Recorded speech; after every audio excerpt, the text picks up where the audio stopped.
Hi, I am in my car again, having a hard time finding quiet time in my home lately and places around my home where I can sit and talk. And so when I go out to shop I just take a moment to get on here and maybe share some thoughts that have been on my mind that I really want to share. And today I am thinking a lot about relationships, and I have been for a while now, and mostly because most of the clients, or if not 100% of the clients that I get come to me because they have a really strained relationship with somebody, either a parent, usually it's a spouse, but sometimes it's a parent or a sibling or whatever, but they have these strained relationships.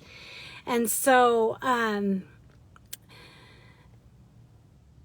I was thinking about that, and I've been thinking a lot about how relationships affect how we feel on our day-to-day lives in a great way. Like, they literally affect the quality of our lives.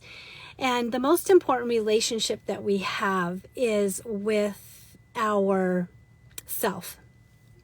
So unless our relationship with ourself is solid and we're able to root down in confidence in who we are as a person, in our integrity, in our value system, in our beliefs, in just who we are, if we're not really rooted and solid in that, and loving ourselves, realizing how valuable we truly are, how worthy we are to be loved, to have good things, to be treated with respect, and so on, then what's going to happen is when we are in a relationship, that's going to be mirrored. All the insecurities that we have around these things are going to be mirrored in other people.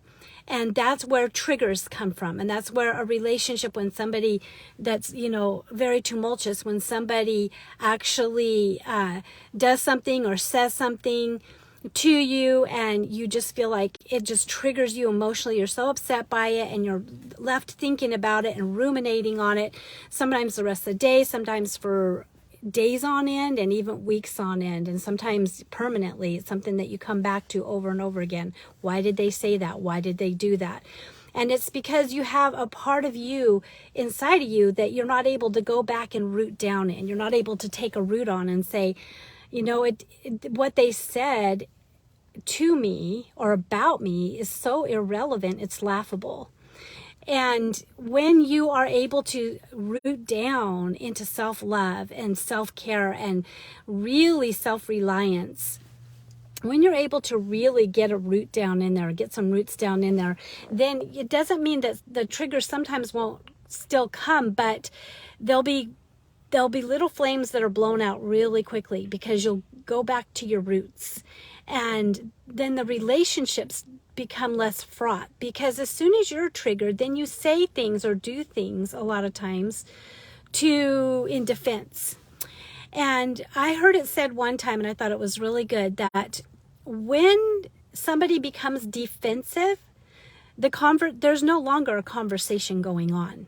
The conversation is over, because people do not logically, they do not come in with compassion and understanding. They're defensive. So the only thing that they're doing at that point is defending themselves. So they're not going to hear or try to hear or understand what you're saying.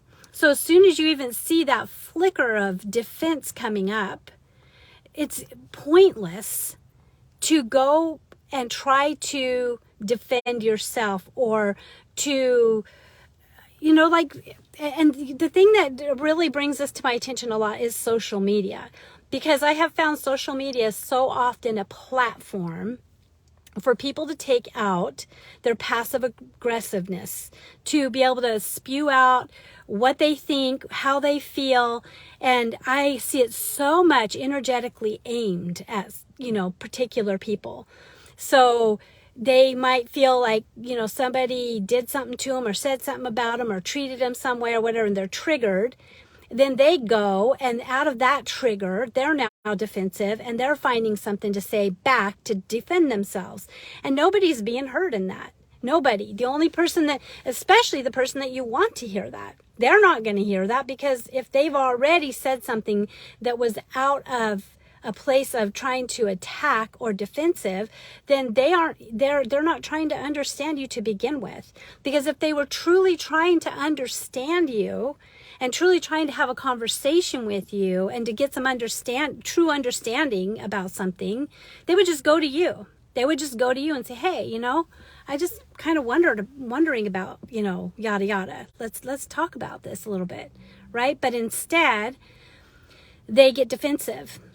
And defensiveness comes, all of it, the anger, the triggers, the defense, all of it. The root of it all is fear. It is fear.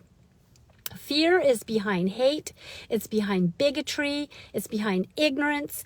People stay in ignorance because they're fearful, because they're clinging to something that makes them feel safe. And if they don't cling to it, then, or if they feel like somebody's challenging it in any way, then they don't feel safe anymore. And so they're going to cling to something that could be completely ignorant. They have no idea what they're talking about. They might have an idea from their own perspective and their own truth, but they don't have any idea what they're talking about and aiming it at you, because they're aiming at something that is from their own imagination, their own fear. So I just wanted to do a quick live on here and encourage you. Number one, have your roots down in self-love. Be okay with putting yourself at the hub of your life and getting to know yourself, getting that relationship with who you are so solid. Like when you pass a mirror, there's no body dysmorphia going on. There's no, oh my gosh, or I'm so angry, or you're not good enough. No not enoughism, but you're looking in the mirror and you're grateful for who you are. You don't even want to be anybody else. You don't envy anybody because you're thankful for who you are. Get yourself so rooted in who you are. That's the first place to start in any relationship. But having said that, even when we're on our way, and working on that, in the meantime, there are things that we can do in wisdom that can help make our relationships a lot more peaceful and livable. And one of them is to understand that when defense is coming up, whether it's in you, when you're going to say something to be defensive, to defend yourself, or you notice somebody's putting something out there or trying to say something to defend themselves or to project, to accuse, there's no conversation there. So you exit it. You just realize, you have to say to yourself, I don't have to defend myself. I don't have anything to defend. I know who I am. I know my heart. I know my integrity. And I don't have to defend myself. I don't have to prove myself to anybody. What you think about me is none of my business. Now you're going to see things out there and you're going to get things from your relationships. They're going to do their little passive aggressive things because they're not trying not to be passive aggressive. They're not trying to improve themselves like you might be at this point listening to this, right? So you may see those things, but you don't have to be pulled into it. You don't have to be pulled into it. You can instead pivot your thoughts from it. And the best way to do that is just to say, I don't have to defend myself in this. Every time the thought tries to push through and get your mind on something else, do something that'll take your mind completely off of it. And when it comes up, just remind yourself, I do not have to defend myself. Your mind is going to try to, if there's any belief, any doubt that you have. And that's why it's so important to get rooted in your truth. Get rooted in what you know to be true for you. Then you can fully express yourself and be who you are. And it's going to trigger people. Because somebody that's walking in their full authenticity isn't putting on certain masks to make certain people feel better about in their safety zone of ignorance. So we don't pull our masks out and say, oh, let me put a mask on real quick so that you can feel safe and feel okay.